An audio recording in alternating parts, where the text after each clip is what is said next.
ગુજરાતના તમામ ખાખી યોદ્ધાનું અમારી યુટ્યુબ ચેનલ ઉપર હું હાર્દિક સ્વાગત કરું છું.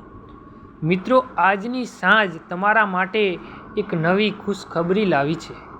તો એની આપણે વાત કરીએ તો છેલ્લા 1.5 વર્ષથી જેની વિદ્યાર્થી મિત્રો રાહ જોઈ રહ્યા હતા તેની નોટિફિકેશન જાહેર થઈ ગઈ છે. એટલે કે ગુજરાત પોલીસ ભરતી બોર્ડ દ્વારા જે આગામી ટૂંક સમયમાં પોલીસની ભરતી આવવાની છે તેની જાહેરાત ઓફિશિયલ કરવામાં આવી છે. મિત્રો, આપણે આ નોટિફિકેશનને જોઈએ તો નોટિફિકેશનની અંદર કુલ પોસ્ટની વાત કરવામાં આવી છે. મિત્રો, કુલ પોસ્ટ છે 12,472.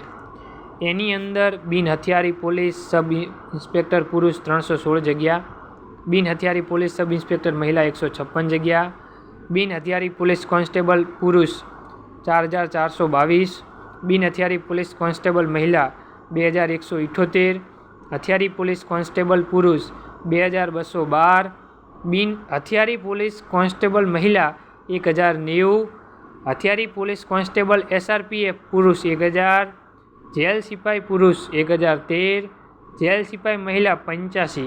આ વખતે જેલ સિપાઈની અંદર મહિલાઓને પણ સ્થાન આપવામાં આવ્યું છે. હવે નીચે જોઈએ તો ઉપર જણાવેલ તમામ સંવર્ગની ખાલી જગ્યાઓ પૈકી અનામત વર્ગોની જગ્યાઓની વિગત ઓજસ ઉપર તમને મળી રહી છે.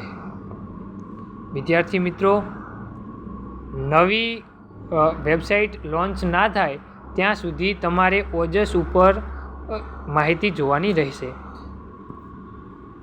હસમુખ પટેલ સાહેબે ટ્વીટ કરીને જણાવ્યું છે કે લોકરક્ષક તથા PSI ભરતીની વિગતવારની જાહેરાત 2-3 દિવસમાં વેબસાઇટ ઉપર મૂકવામાં આવશે. કઈ વેબસાઇટ?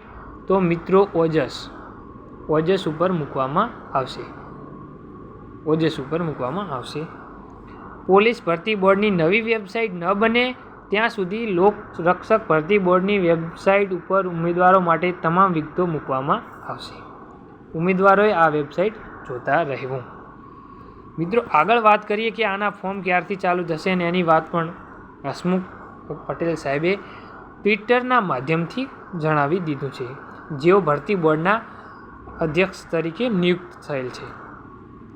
મિત્રો, ઉમેદવારોએ અરજીમાં 12માની માર્કશીટ મુજબ નામ લખવાનું છે.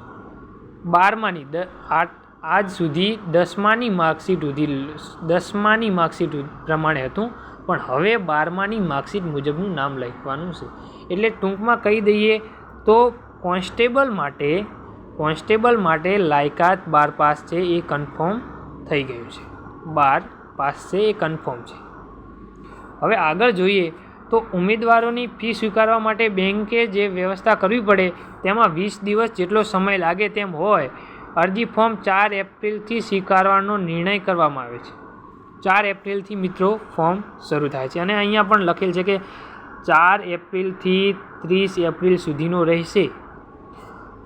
તો મિત્રો 4 એપ્રિલથી 30 એપ્રિલ સુધી તમારા ફોર્મ ભરાવાના છે.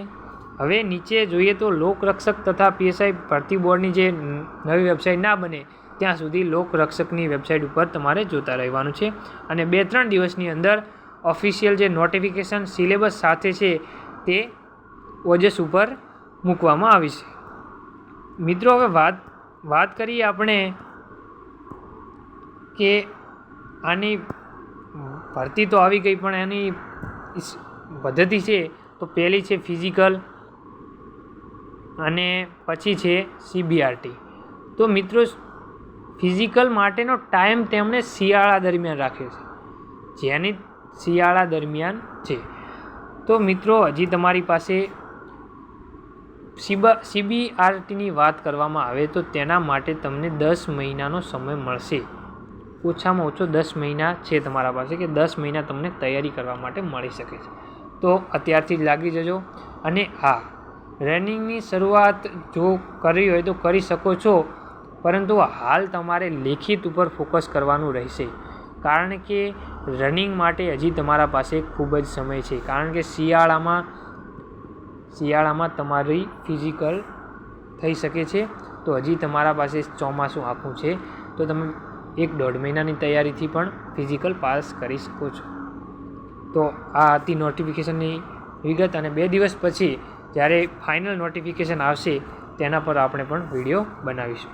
અને જો તમે અમારી સાથે તૈયારી કરવા માગતા હો તો અમે આ ચેનલ ઉપર શોર્ટ વિડીયોના માધ્યમથી ગણિત અને રિઝનિંગના વિડીયો મૂકશું. અને એ પણ શોર્ટ ટ્રીક. આની જવાબદારી અમે લઈએ છીએ. તો જો તમને વિડીયો ગમ્યો હોય તો વિડીયોને લાઈક કરો, તમારા મિત્રોને શેર કરો, અને જો ચેનલ પર નવા હો તો ચેનલને સબસ્ક્રાઈબ કરો. જય હિન્દ, જય ભારત.